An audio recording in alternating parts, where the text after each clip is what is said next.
Bienvenidos una vez más a este ciclo que tenemos los domingos, la economía en la nueva normalidad. Ya vamos encontrando en este espacio bastante opinión, ideas de los más influyentes economistas de Bolivia y algunos, por supuesto, del exterior también. Hoy vamos a tener a otro economista interesante en el país, generador de mucha corriente de opinión pública y muy influyente, por supuesto. Mauricio Ríos García nos va a acompañar esta hora para hablar de la economía en la nueva normalidad. Vamos a continuación a conocer un poco quién es Mauricio Ríos García. Mauricio Ríos García es economista, estudió en la Universidad Mayor de San Simón, realizó cursos de economía, filosofía, política, sistemas comparativos de gobierno y políticas de transición y reformas estructurales en la Pontificia Universidad Católica de Santiago de Chile. Tiene una maestría en economía de la Escuela Austriaca por la Universidad Rey Juan Carlos de Madrid y desarrolla su tesis doctoral en economía aplicada dirigida por el profesor Huerta de Soto en la misma universidad. Tiene experiencia como catedrático de las principales facultades de posgrado de Bolivia y además desempeñando altos cargos ejecutivos como director académico y decano nacional de posgrado en universidades privadas y otros como director independiente del Grupo Financiero Fortaleza. Actualmente reside en Bolivia y se desempeña en el ámbito privado como asesor de inversiones y estructuración patrimonial internacional. Bueno, nuestro invitado de hoy es Mauricio Ríos García. Es un honor, un privilegio, Mauricio, tenerte en este espacio de Force Live. Cada domingo estamos con los que consideramos son los economistas más influyentes del país para hablar de la coyuntura tan difícil que estamos encarando en este momento el planeta y Bolivia en particular. Un gusto nuevamente y buenas noches, Mauricio. ¿Cómo estás, estimado Tufi? Encantado de saludarte, honrado por tus palabras introductorias, agradecido por la invitación y al mismo tiempo aprovecho para solidarizarme con quienes lo están pasando muy mal en esta severa crisis. Afortunadamente, mi entorno inmediato y mi familia, los amigos y demás, y yo estamos muy bien, afortunadamente, pero no puedo dejar de manifestar mi solidaridad, así que podemos arrancar cuando digas. Gracias, Mauricio. Como es habitual, vamos a comenzar hablando del planeta, de la crisis global, para luego hablar de la crisis en Bolivia particularmente. Y en la última parte de este espacio vamos a tener, como es habitual, las preguntas y las respuestas de nuestro invitado de hoy a través de las redes sociales, transmitiendo por streaming nosotros en Forbes y en Asuntos Centrales particularmente. Mauricio, vamos a comenzar con lo global. Desde 1978 se han contabilizado prácticamente 8 crisis económicas, sobre todo en el globo, en el planeta. Y hay quienes creen de que a partir de ahora vamos a tener más crisis, serán más frecuentes, serán más globales las crisis económicas como las que estamos viviendo a partir de la pandemia, pero al mismo tiempo pronostican que serán más cortas. ¿Cuál es tu criterio en relación a las crisis que hemos vivido en los últimos tiempos y sobre todo esta, la de la pandemia? ¿Es esta la más grave de todas? No, en absoluto. Empiezo por el final de tu pregunta. Esta actual crisis, la crisis concretamente de la pandemia, se la compara con la crisis española, mejor conocida como la crisis española o la pandemia española, que sucedió entre fines de 1918 y principios de 1920, si no me equivoco. La cantidad de personas que fallecieron por aquella pandemia es comparable con la población actual a como si hoy hubieran muerto alrededor de 440 millones de personas. Hoy día tenemos aproximadamente 650,000 personas que han fallecido por este virus en solamente 6 meses aproximadamente. Si hiciéramos una proyección, se está calculando que la crisis duraría no más de un año. Si duplicamos la cifra actual, la proyectamos hacia adelante, la cantidad de muertos que podría haber sería de 1,2 millones aproximadamente. Supongamos que sea de 5 millones. Es decir, la crisis no es ni por casualidad tan grave como en 1918, 19, 20 o 19, 20, ¿sí? del siglo pasado, hace 100 años. Pero al mismo tiempo, si hablamos en términos económicos, si nos fijamos cuánto duró la Gran Depresión, por ejemplo, la Gran Depresión de los años 30, que es la que se considera que fue la peor crisis que hemos vivido en los últimos 100 años, duró 10 años. La gran recesión que tuvimos a raíz de la bancarrota de Lehman Brothers en 2008 duró al menos en términos oficiales, entre 2 y 3 años nada más, ¿sí? Y ahora se calcula que la crisis actual podría durar no más de un año, es decir, que la recuperación sería muy rápida. Hay mucho que elaborar al respecto. ¿Qué se podría ver un poco más adelante? A raíz y a consecuencia, mejor dicho, de las medidas que se han venido implementando en general alrededor de todo el mundo, y en especial de los gobiernos a través de la política monetaria con sus bancos centrales, es que están minando las bases del sistema bancario, financiero y monetario internacional. Han reaccionado estimulando la demanda agregada interna, como se supone, al menos desde la Gran Depresión, que se debe tratar con las crisis, al mismo tiempo que tenemos demasiada deuda. Hemos incrementado solamente en el último año la deuda global, tanto pública como privada, un 35%. Con la crisis que tuvimos en Lehman hace 10, 12 años, incrementamos la deuda en 20%. Y eso ya era un escándalo, sí eran niveles escandalosos. Entonces, si más adelante tenemos alguna crisis económica internacional derivada o no de la pandemia, en todo caso la crisis de la pandemia sería un detonante y más no el causante de una eventual crisis, sería justamente por la política monetaria de los bancos centrales alrededor del mundo, por un lado, y al mismo tiempo el incremento sin precedentes de la deuda, tanto privada como pública, global. Entonces, la combinación de estos factores nos está llevando a la que podría ser, me atrevo a decirlo, la peor crisis que podríamos haber tenido. Entre otras cosas, justamente alrededor de los años que mencionas, en 1971 se terminó de eliminar el último vínculo que existía entre el dólar y el patrón oro clásico, ¿sí? El patrón oro clásico, en todo caso, se lo empezó a minar, se empezó a deteriorar ese estándar al cual respondía la economía internacional con la creación de la Reserva Federal de los Estados Unidos en 1913.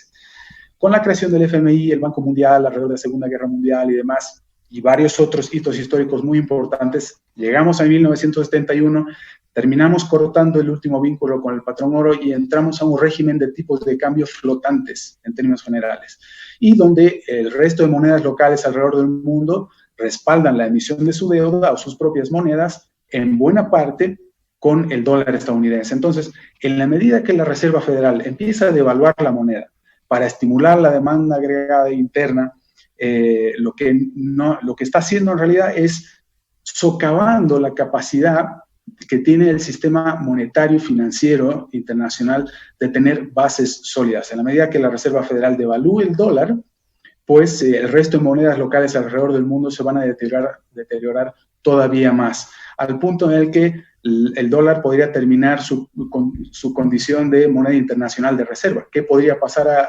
después de eso? No sé exactamente. Tal vez tendríamos que volver a alguna relación mixta con el patrón oro clásico, no lo sé, pero esas serían las principales características si así sucediera.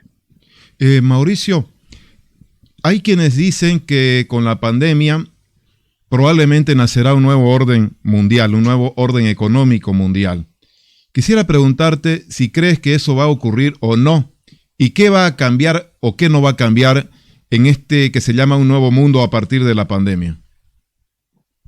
Creo que esa es una exageración. Hay muchas cosas que sí han cambiado el orden mundial, sobre todo en términos económicos, como por ejemplo lo que estoy mencionando ahora mismo, el fin del último vínculo que había entre el dólar y el patrón oro. Pasamos a un régimen donde el dólar estadounidense como moneda internacional de reserva tenía el petróleo en los años 70 como el principal activo como respaldo para que pueda emitir y demás. A cambio de esto, por ejemplo, Estados Unidos le ofreció a Arabia Saudita garantizar la seguridad en el vecindario, ¿sí? En Medio Oriente. A partir de eso han cambiado una serie de cosas en las cuales, sobre cuyos detalles no voy a indagar ni a explicar demasiado. Ese tipo de cosas sí cambian el orden mundial. La Segunda Guerra Mundial cambia el nuevo orden y demás. En términos económicos, no. En términos económicos, si comparamos, por ejemplo, lo que sucedió hace 10 años, tanto con la pandemia como con la crisis de los años 30, la Gran Depresión, en ese entonces no existían empresas como Amazon, como Google, como Facebook. Es decir, hay muchas cosas ahora mismo que permiten ser muy optimista hacia adelante. Warren Buffett, junto con su amigo personal, Bill Gates, dos de las personas más poderosas en el mundo, afirman que lo que vamos a vivir en los próximos 10 años van a ser muy distintos y en todo caso lo dicen con un tono de mucho optimismo, van a ser muy distintos a lo que ha sido en los últimos 50 años. Vamos a ver cambios tecnológicos grandísimos que nos va a permitir asumir de mejor manera todo tipo de crisis en general. Pero lo que sí podría cambiar es, creo que más o menos va por ahí tu pregunta, lo que sí podría cambiar es el orden político global. Ahora mismo el Estado ha ido avanzando sobre la economía en casi sin excepción alrededor del mundo, tal vez hay alguna excepción honrosa como Singapur o Suecia, pero la gran generalidad de los gobiernos se han volcado a intervenir la economía como nunca antes en la historia, como decía más temprano, a través de la moneda, a través del incremento de deuda y demás, pero eso al mismo tiempo va a terminar mostrando lo que son las vergüenzas del Estado, porque si hay algo que ilustra esta crisis ahora mismo es que el Estado ha fallado en términos de seguridad y en términos de salud, porque nosotros los ciudadanos les hemos conferido nuestra seguridad personal a cambio de que no estuviera bien, pero en cuanto ha sucedido una crisis global comparable a una de solamente 100 años atrás, pues han fallado. Entonces, los ciudadanos alrededor del mundo ya no podemos seguir confiriéndole tanto poder a los gobiernos para que nos puedan defender ante semejante crisis. Entonces, yo creo que va a ir por ese lado y además muy rápidamente. Quiero profundizar sobre ese tema, Mauricio, el Estado, su rol. Parecería que ha sido común la respuesta en todos los países del mundo, apostando otra vez al Estado como el que debe intentar resolver este problema tan grande derivado de la pandemia. En ese sentido te iba a preguntar, ¿qué cambiará? ¿Más Estado a partir de ahora o es simplemente circunstancial? ¿Se va paulatinamente a ir limitando otra vez el rol del Estado o posteriormente irá volviendo a ser muy pequeño? Porque da la impresión que ha vuelto a reflotar el protagonismo del Estado. ¿Hasta cuándo y cuál es el futuro del Estado en este nuevo, entre comillas, mundo del que se habla? Muy buena pregunta, tan buena como difícil de responder. Yo creo que si de algo va a depender va a ser nuestra mirada sobre lo que suceda entre la Guerra Fría que ya tenemos entre la China y los Estados Unidos, qué es lo que va a suceder. Pero tanto la China como los Estados Unidos, los estados de cada una de estas naciones han ido avanzando sobre la economía. El problema, sobre todo en un lugar como la China, es que han elevado la deuda pública, fundamentalmente a niveles tan impresionantes ahora mismo que es muy difícil sostenerlo si no es a través de la generación de riqueza o de la generación de nueva riqueza. El Estado, por definición, no genera riqueza. Quienes generan riqueza son los empresarios, identificando oportunidades en su entorno antes que nadie para solucionar problemas de gente que ni siquiera conoce a cambio de un legítimo beneficio.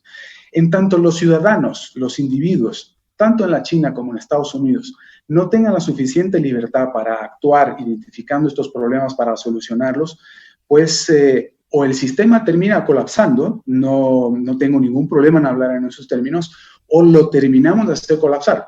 La única forma en la que podemos asumir semejantes niveles de deuda y la inflación que va a venir después de todo el experimento monetario que estamos teniendo ahora es solamente a través de ajustes y reformas estructurales. Eso conlleva un costo político enorme, tanto en Estados Unidos como en la China, como en Cuba, Venezuela, Bolivia, que para los políticos en términos generales va a ser demasiado difícil. Entonces yo creo que así como ha venido siendo, al menos durante los últimos años, van a tratar de seguir postergando la necesidad de estos ajustes y reformas a cambio de agravar la solución al hacer cada vez más difícil esa solución. Pero para mí es inevitable que tengamos que asumir esos ajustes y reformas por costosas que vayan a ser, porque es inevitable. ¿Cuándo exactamente? Se la pregunta del millón, no lo sé. Sí. Otro de los procesos que se está cuestionando, desnudados por la pandemia, es una crisis de gobernanza mundial y de liderazgo. Falta un liderazgo que haya podido arrastrar a los demás, un liderazgo mundial. Se critica a la OMS, a la ONU. Los gobiernos como el de Estados Unidos parece que no han sido capaces también de liderar, a diferencia de otros momentos. El de China. Ahora se ve como un acto interesante, por lo menos lo que ha ocurrido en Europa, que también estaba criticado como bloque en función de la respuesta. ¿Cómo ves ese tema, la gobernanza, el liderazgo mundial? ¿Y cuál es tu evaluación de las respuestas que le han dado los distintos gobiernos a esta crisis? ¿Ha sido una respuesta deficiente, mala o alguno que se pueda salvar de los gobiernos? Empiezo nuevamente por la parte final de tu pregunta. Los gobiernos, muy desafortunadamente, actuaron mal y tarde, es decir, reaccionaron mal y tarde, porque al mismo tiempo la OMS, la Organización Mundial de la Salud, en combinación con el gobierno chino, reaccionaron mal y tarde, es decir, fueron sumamente negligentes. Si hubieran alertado al mundo, tal vez solo un par de semanas antes sobre lo que estaba sucediendo o sobre lo que pensaban que podía suceder, las cosas podrían haber sido radicalmente distintas.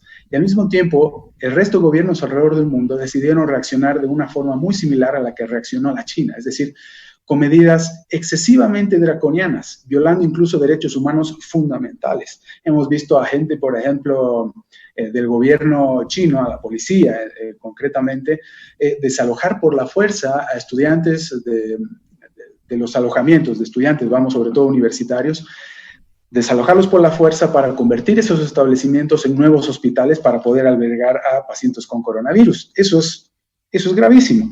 Y por otro lado, lo hicieron sin cuestionar, es decir, sin preguntarse si era justamente la mejor manera de reaccionar contra el virus.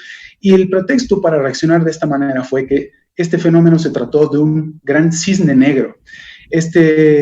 Bueno, al menos en términos de economía, nosotros nos referimos los economistas a los eventos de un cisne negro como eventos imprevisibles de un gran impacto, ¿sí? Y esto no ha sido en absoluto imprevisible, aunque sí ha sido de gran impacto.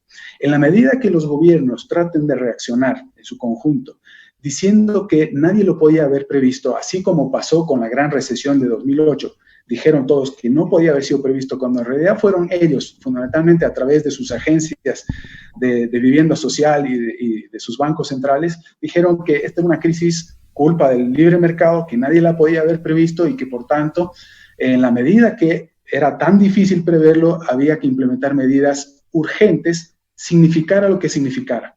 Ni siquiera brindando un diagnóstico de la situación, sino interviniendo y además de manera excesiva. Y por el otro lado, justamente algo interesante, tuvimos una crisis el 89 con la caída del muro de Berlín, pero sí hubo previo liderazgo, es decir, se adelantaron a los hechos incluso de 3 personas fundamentalmente.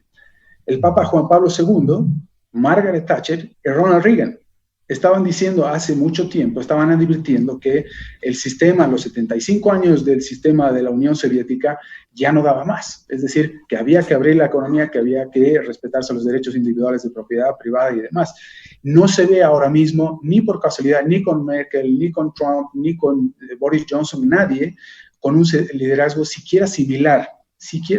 Y me da mucha pena tener que reconocerlo, porque esta sería justamente la oportunidad para que surgiera algún liderazgo de ese tipo.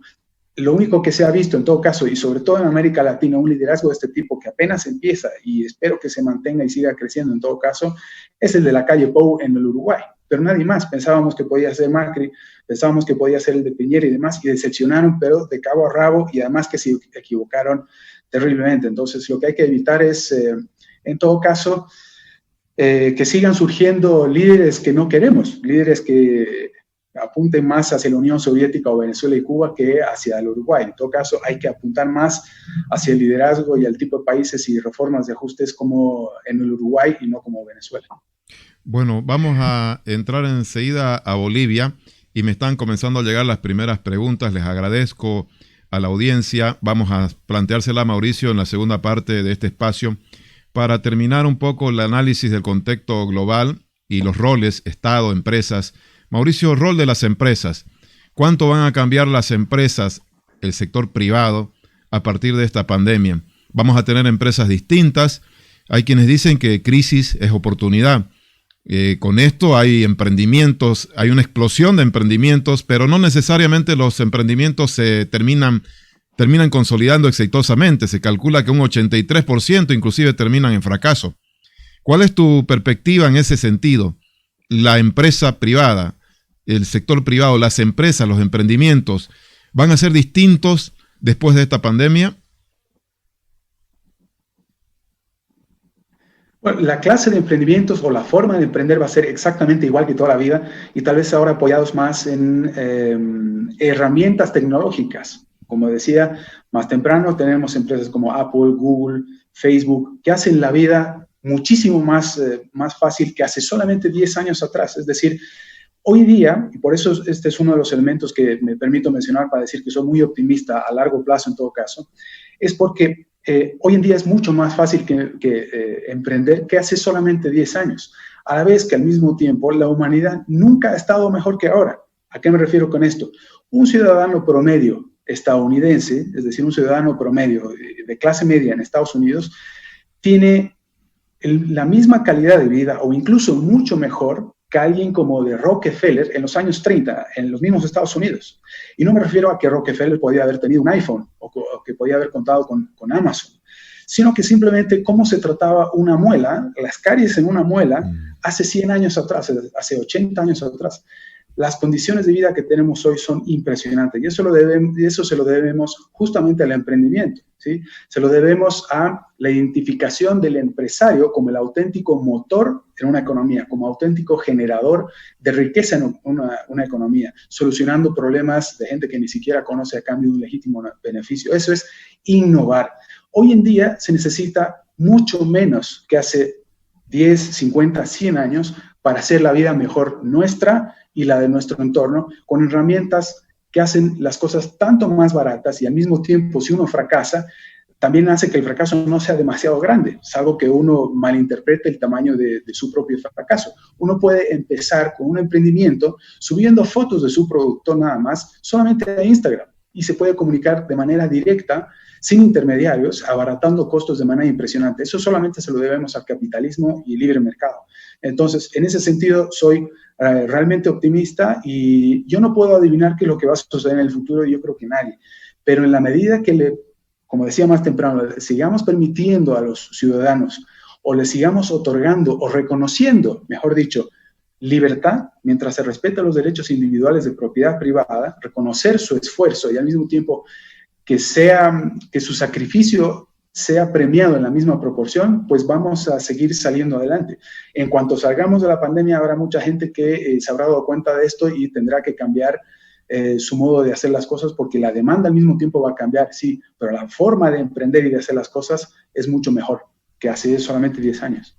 Mauricio, ya antes de la pandemia veníamos viviendo este proceso de impacto de la transformación tecnológica, de la disrupción tecnológica. Se hablaba de la desaparición de oficios, de la desaparición de determinados tipos de empleos, inclusive de la desaparición de empresas históricamente importantes o el achicamiento. Con la pandemia aparentemente el proceso se va a acelerar, aparentemente. En ese sentido, ¿cómo visualizas ese campo de emprendimientos, de empresas? Hay empresas, hay rubros que definitivamente van a morir. Ya se planteaba antes el desafío de reinventarse o morir, o de crear o morir, la famosa frase. ¿Cuál es tu lectura en relación a ese pronóstico? ¿Qué sectores están condenados a desaparecer o definitivamente todavía todos tienen vida por delante?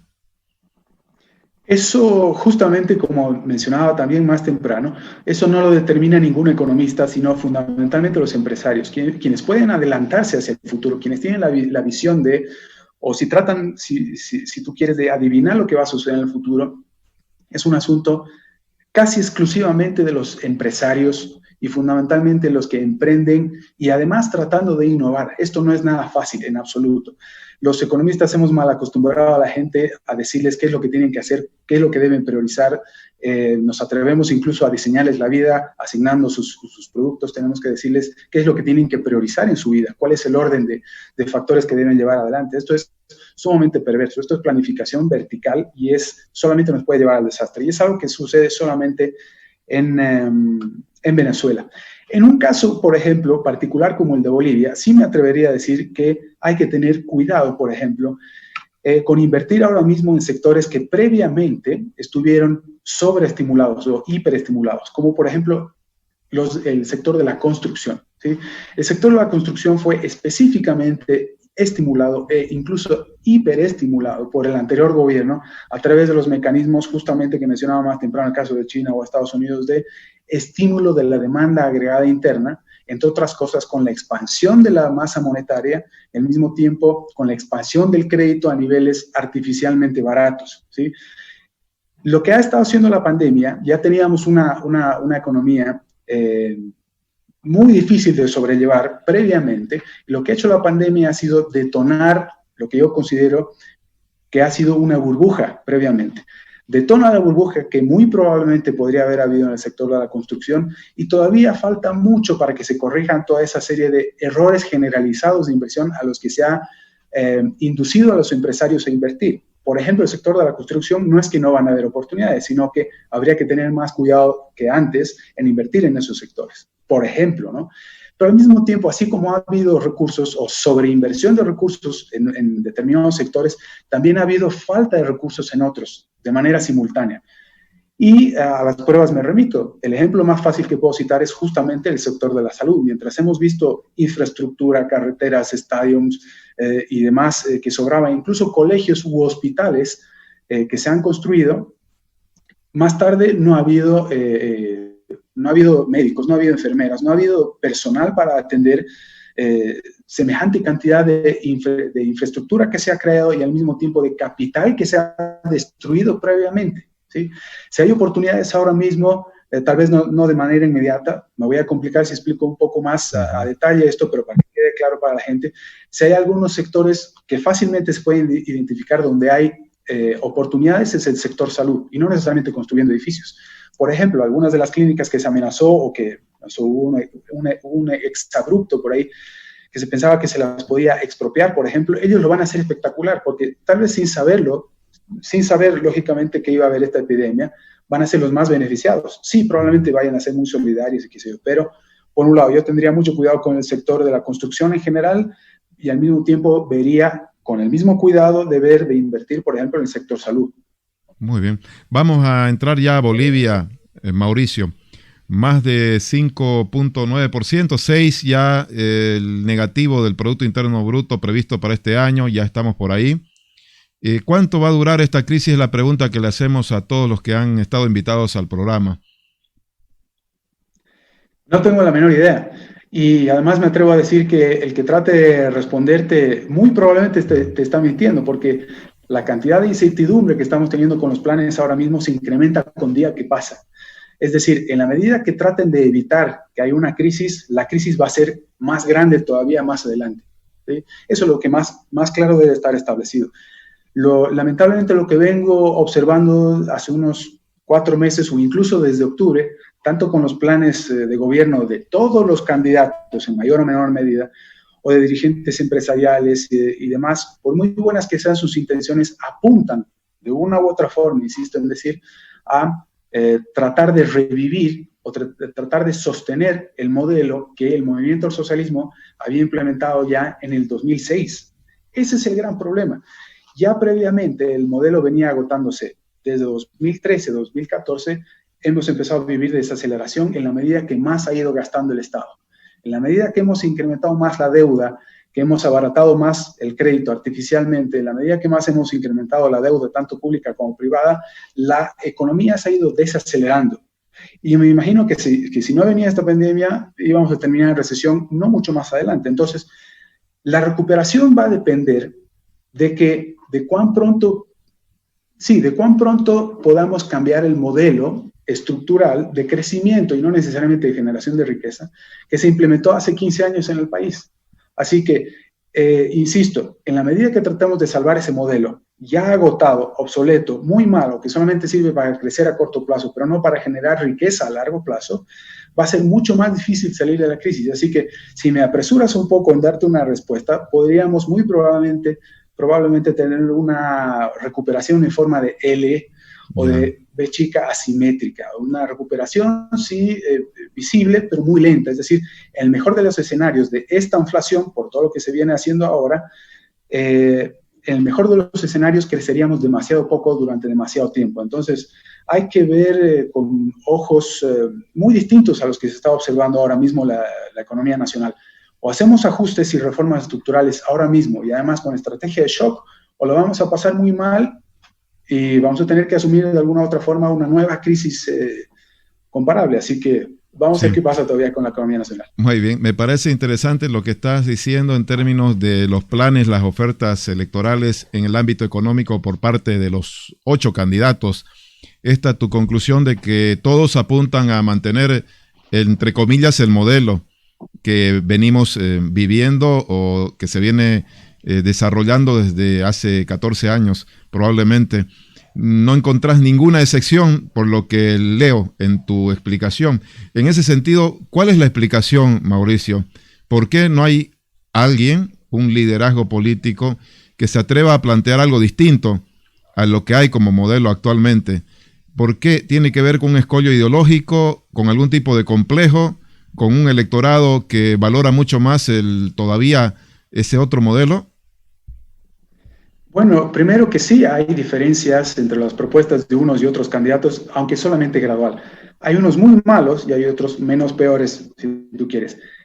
Los que más me llaman la atención son aquellos que piensan que imprimiendo dinero no se genera, para financiar la deuda pública y el gasto y demás, no se generaría inflación. Y que además una inyección de entre 7.000 y 8.000 millones de dólares, incrementando la deuda pública interna, externa, privada y pública, la economía va a salir adelante. Más temprano dije que los problemas de esta economía no eran de falta de demanda agregada, como todo el mundo está pensando, sino de exceso de oferta, fundamentalmente monetaria y crediticia. Esa es una forma de pensar que tiene la gran generalidad, no solamente los políticos en Bolivia y economistas en Bolivia, sino en el mundo. Cuando cayó Lehman, que mencioné más temprano, la reacción fue justamente esa, la de estimular la demanda agregada interna. Pero no fue un modelo nuevo el que se implementó ni en Estados Unidos ni en ningún otro lugar del mundo, porque el keynesianismo, al que en realidad me estoy refiriendo, empezó a dominar la esfera política y económica en el mundo, fundamentalmente a partir del el corte del último vínculo que decía más temprano entre el dólar y el patrón oro clásico. ¿Qué es lo que esto le permite? Gastar cada vez más a los gobiernos. En la medida que gastan más, incrementan el número de atribuciones y competencias que tiene el Estado sobre la economía. En la medida que incrementan sus atribuciones y competencias sobre la economía, pues existe menos libertad para los empresarios para que a su vez puedan solucionar problemas. Es decir, son ellos los que terminan generando los mayores problemas. Entonces, es una falta de visión, la más adecuada. Es muy atractivo para los políticos gastar más, es decir, político que proponga no gastar más es un político realmente extraño, y por eso existen excepciones como la que mencioné, como la de la calle Pou en Uruguay.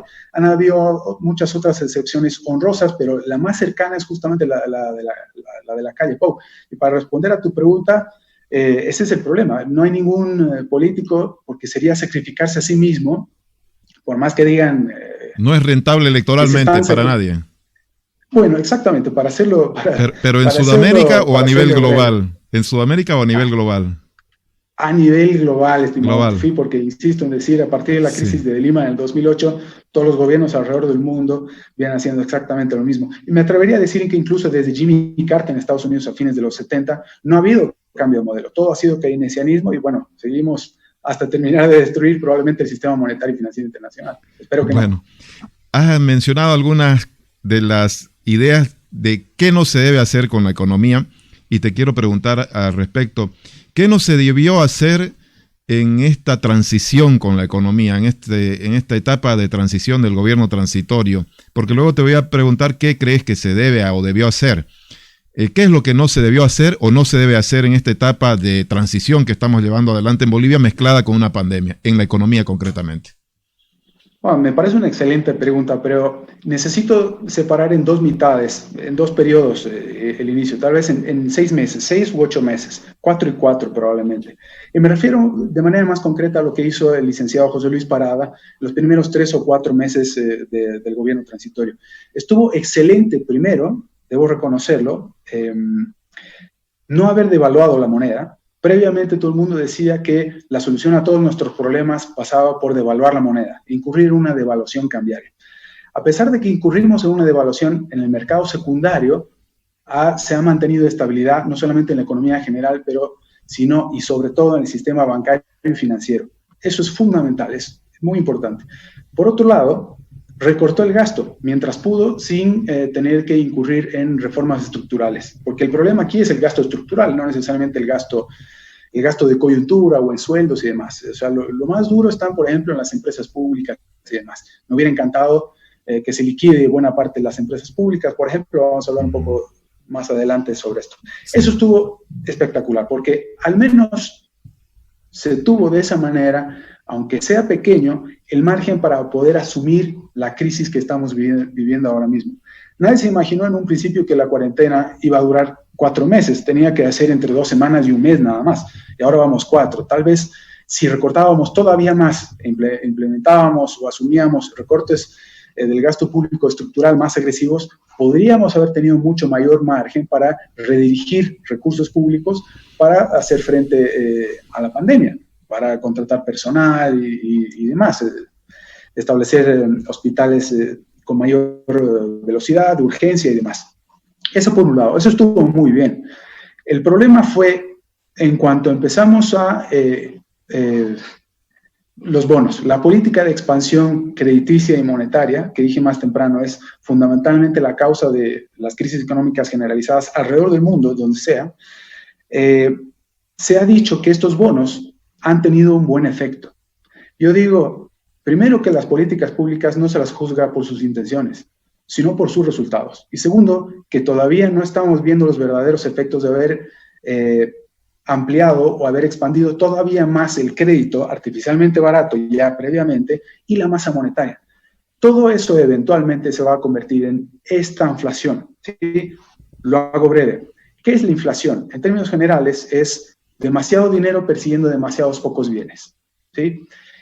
Ahora, como hemos tenido un shock de oferta antes que de demanda con la pandemia, la producción de bienes y servicios ha caído con el mismo nivel de masa monetaria, ¿sí? Ya teníamos demasiado dinero persiguiendo demasiados bienes. Y ahora hemos incrementado todavía más la cantidad de, el tamaño de la base monetaria al mismo tiempo que el crédito artificialmente barato. Eso solamente va a terminar generando más inflación con más estancamiento. Y eso se llama estanflación. Y en toda la historia del pensamiento económico, sobre todo en los últimos 100 años, tanto monetaristas como keynesianos nunca han dado respuesta a cómo salir de una estanflación.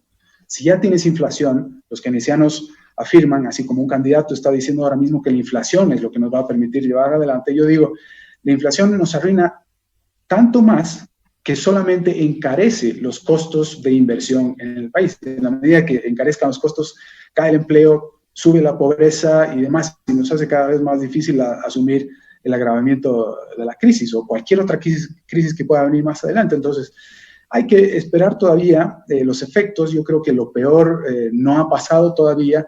No estamos en lo peor de la crisis. Todavía vendrá más. Lamento dar malas noticias en este sentido para Bolivia, pero hay que tener paciencia. Yo he sido especialmente crítico, no con el gobierno necesariamente, sino con el Banco Central. El Banco Central yo creo que debería ser menos activo en este caso y dejar de expandir tanto la base monetaria. Ha estado perfecto no haber devaluado, pero si estamos pensando que la devaluación podría venir el 2021 como se ha dejado ver desde un principio, pues el desastre podría estar cada vez más cerca. Es decir, faltan 6 meses o menos incluso para llegar al 2021. Podría ser en enero, podría ser diciembre, pero en cuanto salgamos de la cuarentena y se normalice la actividad económica, vamos a continuar con las importaciones. Continuamos con las importaciones, las reservas van a caer. Y las reservas, a pesar de que se han estabilizado en un nivel demasiado bajo que podría terminar amenazando la estabilidad del sistema bancario y financiero. Así que no quiero seguir más por ese camino en esta explicación.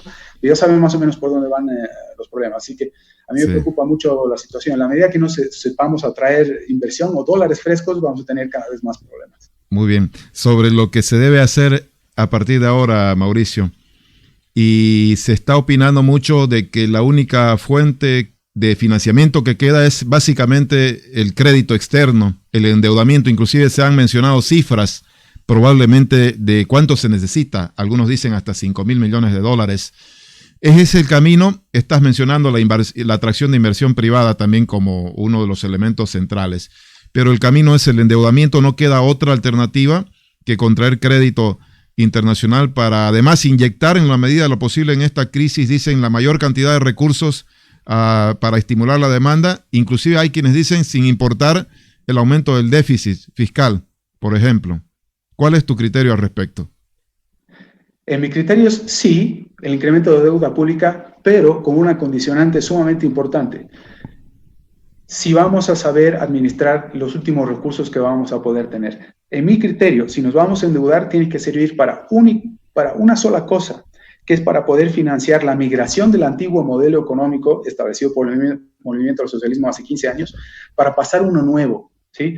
Tenemos que pasar del modelo del movimiento socialismo, que es cerrado, que es obeso, sumamente lento, que no genera valor, por uno abierto al mundo, abierto a la inversión extranjera directa, la mayor que sea posible, a un modelo de flexibilización laboral con libertad económica para poder exportar al mundo, para poder servirle al mundo, tantos productos y servicios como sea posible y como los empresarios y no los economistas sepan identificar oportunamente, ¿sí? Es para la única cosa que podría servir un incremento de deuda pública. No es para inyectarlos a la economía, porque liquidez no es garantía de solvencia, en absoluto. Habrá casos honrosos, sí, pero como decía más temprano, en la medida que más tratemos de evitar la crisis, más grave va a ser más adelante. Entonces, si va a haber crisis, que sea ya, y si vamos a conseguir recursos, que sea para financiar la migración de un modelo hacia otro, porque si no, nos vamos a endeudar y más adelante vamos a estar en una situación similar a esta o incluso peor, pero sin posibilidad de seguir, de siquiera endeudarnos. Entonces, o asumimos hoy o no asumimos más. Bueno, Mauricio, vamos a entrar a los últimos 20 minutos de este espacio a las preguntas, que son muchísimas. La verdad que hay una gran cantidad de preguntas. Agradezco la participación. Voy a empezar con la primera. Mientras más cortas las respuestas, vamos a dar más opción a que participen los oyentes, la audiencia. Rolando Pedraza dice, ¿cree usted que el diferimiento de pago de las deudas a la banca hasta diciembre puede provocar una crisis financiera? ¿O qué otra medida se puede adoptar? Absolutamente. Yo no jugaría más con el sistema bancario y financiero. Entre otras cosas, menciono previamente, estamos mal acostumbrados a pensar que los bancos son un cofre, es decir, que tienen nuestro dinero, nuestros depósitos en un cofre o en una caja fuerte en el último cuarto al fondo del edificio. Y no es así. La banca trabaja con el dinero de los ahorristas para colocarlos a quienes se van a prestar esos recursos. Básicamente funciona así. Los bancos no trabajan con su propio dinero, sino con el de los demás. Entonces, en la medida que más juguemos con los diferimientos, estamos jugando con la mora. Y en la medida que juguemos con la mora, estamos jugando con la capacidad que van a tener los bancos para responderles a los ahorristas. Aquí todo el mundo se pone a pensar solamente en los que deben, pero nadie se está poniendo a pensar en los ahorristas. Y si hay alguien que nos va a permitir salir hacia adelante de esta o cualquier otra crisis, son los ahorristas. Así que yo no me metería a seguir difiriendo pagos, seguir reduciendo arbitrariamente las tasas de interés y demás. No me metería a jugar porque, entre otras cosas, es una caja de Pandora y no sabemos quién más puede salir de ahí. Sí. Bueno, Ormando Bacadíes, hoy debe existir menos Estado y más inversión privada. ¿Cambiar el modelo significa ir a una constituyente? ¿Qué se va a hacer en el corto y mediano plazo para liberar la economía? No, mencionaba una caja de Pandora respecto al sistema bancario y financiero. Pues si hay algo que ha demostrado la última constituyente es que se ha terminado convirtiendo en una caja de Pandora. Uno piensa que una constituyente, así como en Chile ahora mismo, va a ser la solución a todos nuestros problemas, ¿no? Es decir, que quede escrito en la Constitución que yo no le pague al banco mañana si no lo puedo hacer, por ejemplo. No es así. Si queremos volver a una constitución más sana como la que tuvimos inmediatamente antes del actual, del Estado plurinacional, es solamente con un decreto presidencial. No necesitamos una constituyente. Y se reconocen los cabildos y referéndums y demás de las autonomías departamentales. Por ejemplo, quien lleva la batuta aquí o quien podría volver a llevar la batuta aquí es Santa Cruz si retoma el proyecto. Pero sí, efectivamente, mientras más pequeño sea el Estado, mientras menos poder tengan los políticos para seguir endeudándonos e incrementando impuestos y demás, mientras más libertad tengamos, mayores garantías vamos a poder asumir tanto esta crisis como cualquier otra venidera. Bueno, aquí una pregunta más de enfoque político que económico y personal, Mauricio. Daniel Ruiz dice, todos los actuales partidos políticos, incluidos los de derecha, continúan hablando de más bonos y participación estatal fundamental. Ninguno habla de reducción del gobierno, de libertades individuales, pro gobierno. ¿Por quién tiene más afinidad electoral, Mauricio? Bueno, no sé si la puedes responder. Me reservo la respuesta, pero sí voy a darles gusto de decirles que me voy a atrever a apoyar a alguien a pesar de que no sea la persona ideal o el candidato ideal algunos días antes a través de alguna de mis redes sociales en función de llevar el agua o llevar el bote a buen puerto, en función de cuál es el menos peor. ¿Sí? No me voy a fanatizar con nadie, no voy a discutir, pero sí les voy a decir por quién eventualmente voy a terminar votando. Bueno. Perdón, sí, Tufi. A ver, Mauricio. Sí les puedo decir por quién no voy a votar. Por Carlos Mesa. Ya más adelante les diré por quién terminaré votando, pero no por Carlos Mesa, insisto. ¿Por qué? Solo como curiosidad. Porque su propuesta es la peor de todas. Está proponiendo emisión sin inflación, eso no existe. Está proponiendo incrementar la deuda tanto pública como privada, y tanto interna como externa, y ese es el peor de los mundos. Eso significa peronizar o argentinizar la economía boliviana. Eso terminaría de hacer volar por los aires la economía. Solamente toca un punto básico, el tipo de cambio, y hace estallar el sistema bancario y financiero. Con eso ya es más que suficiente. Bueno, vamos a seguir. Verusca Stevens pregunta para Mauricio: ¿tienes alguna opinión acerca del Bitcoin u otras nuevas monedas que han surgido en los últimos 10 años en paralelo con la tecnología y el rol que podrían tener en este momento de incertidumbre económica basada en el dólar en los siguientes años? No sé, honestamente, a pesar de que simpatizo con Bitcoin, no sé si es un activo de inversión, honestamente, entre otras cosas porque si uno se fija solamente cuál ha sido el comportamiento que ha tenido Bitcoin en los últimos 5 años, después de haber llegado a los $20,000, a la cotización de $20,000, se esperaba que ante una crisis como la actual, donde se está llevando a cabo el mayor experimento monetario de la historia para estimular la economía, es decir, o del mayor experimento de monetización de deuda de la historia alrededor del mundo, yo me imaginaba que Bitcoin iba a superar los máximos de los $20,000, pero ahora mismo, hoy, apenas ha alcanzado los $10,000 de hace un mes. Entonces, yo pensé que iba a tener una performance mucho más interesante. Soy si vale el término, un optimista escéptico respecto de lo que puedan suceder con las criptomonedas un poco más adelante. Lamento no ser más optimista respecto de estas nuevas tecnologías, pero la moneda, el dinero, es una institución mucho más compleja que simplemente su cotización y si se termina convirtiendo o no en un activo de inversión. Hay que investigarlas como una institución de origen espontáneo y evolutivo, y además producido por el mercado. Es mucho más complejo analizarlas. Espero que funcione en todo caso como sistema monetario internacional pasada esta crisis, o incluso hoy mismo. Sí. Ulich Lizárraga dice una consulta: ¿cuál será el impacto real del programa de crédito 1, 2 y 3? Y si el programa de empleo a cargo del Ministerio de Trabajo tendrá los resultados esperados. No, y tratando de responder también una pregunta que tú me hiciste, tu fin más temprano, es qué es lo que no había que hacer. Por ejemplo, impedir los despidos ha sido una muy mala idea, porque no impide ningún despido realmente. Y en realidad eso lo que hace es rigidizar la economía, ¿sí? Y hacer cada vez más caros los despidos y, por tanto, al mismo tiempo, hacer más difícil la recuperación fundamentalmente de las empresas. Eso por un lado. Y por el otro lado, los bonos. Lamento decir que yo creo que esto es una estrategia mucho más política que económica y está apuntando mucho más a poder salvar la situación mientras no haya elecciones. La verdad es esa. No creo que vaya a tener un impacto positivo ni tampoco demasiado grande, honestamente, los nuevos bonos. Lo único bueno en todo caso es que los bonos no son permanentes, no son demasiado grandes y no le llega a todo el mundo de manera indiscriminada.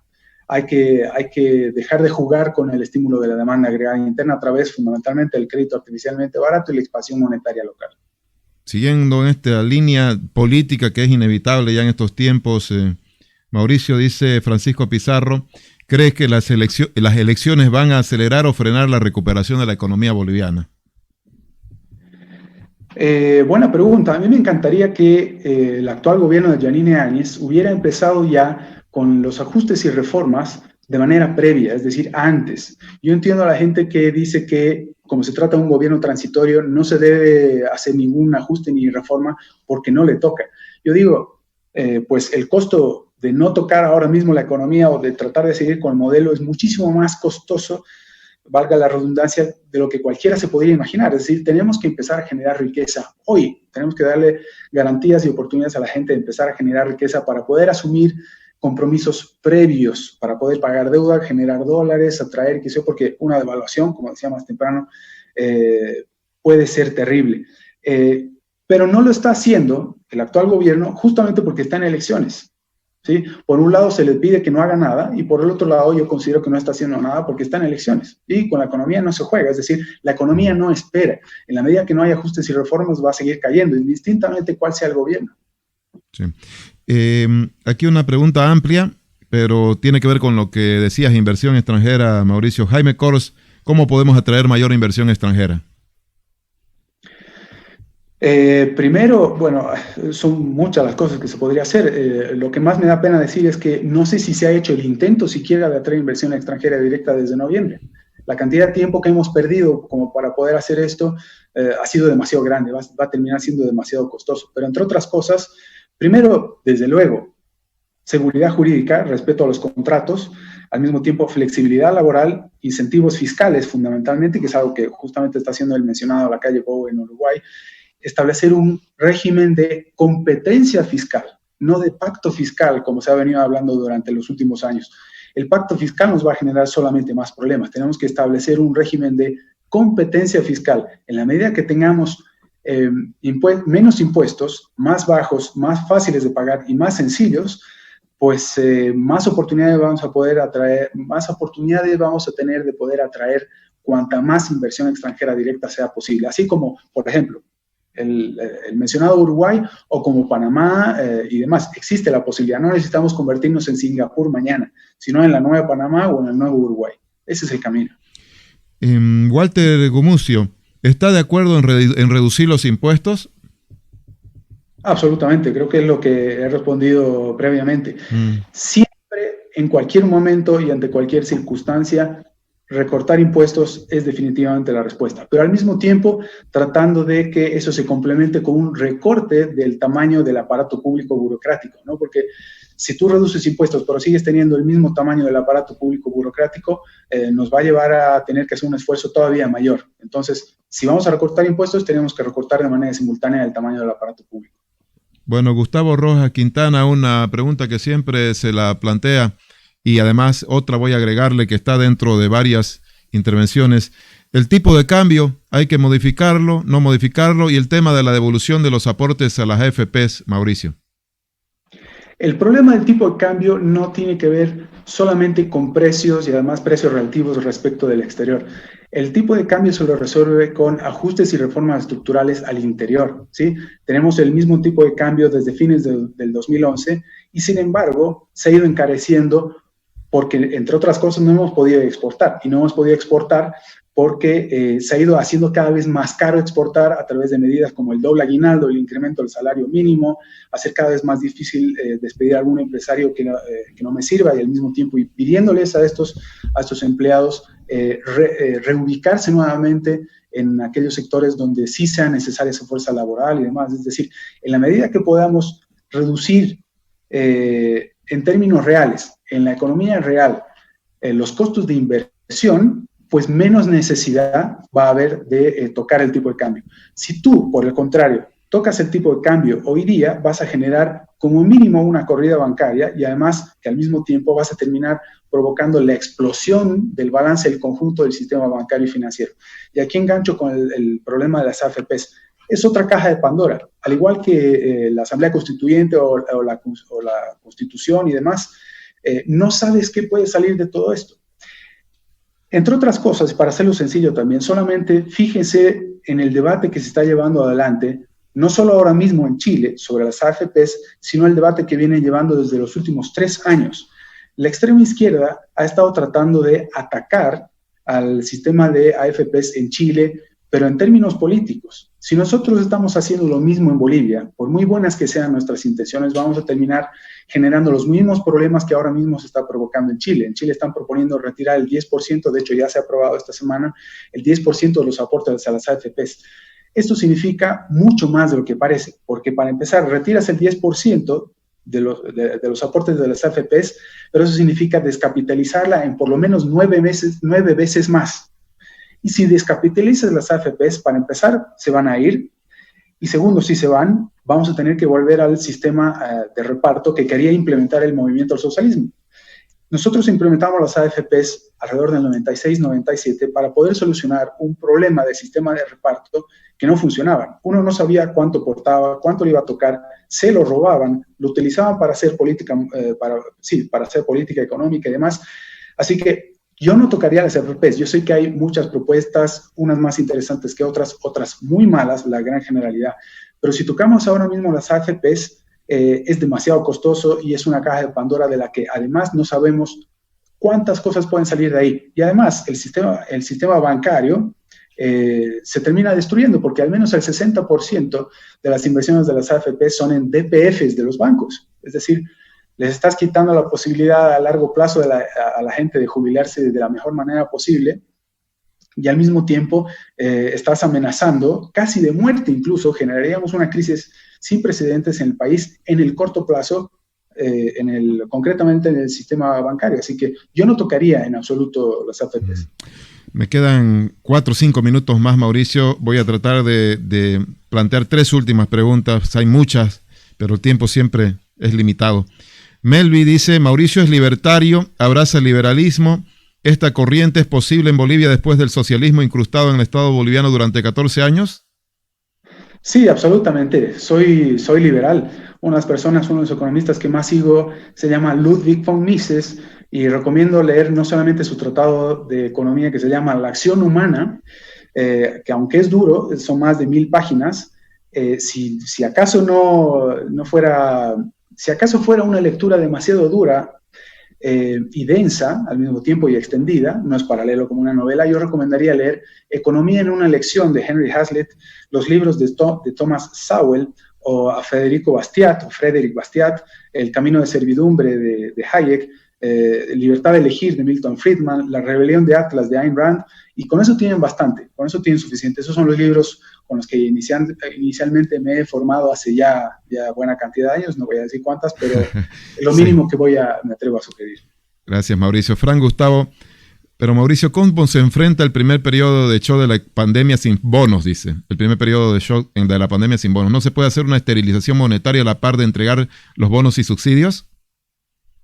Bueno, a pesar de todo, yo los primeros bonos los vi, a pesar de todo, y casi contra mis principios, yo creí que estuvieron bien. Ok, los 3 bonos que dieron estuvo bien, pero sobre todo, como dije más temprano, sobre todo porque no eran bonos permanentes, y al mismo tiempo estoy diciendo que no estoy de acuerdo con una renta mínima universal que quieren implementar también algunos, pero fue por el momento, una inyección para pasar el momento y demás.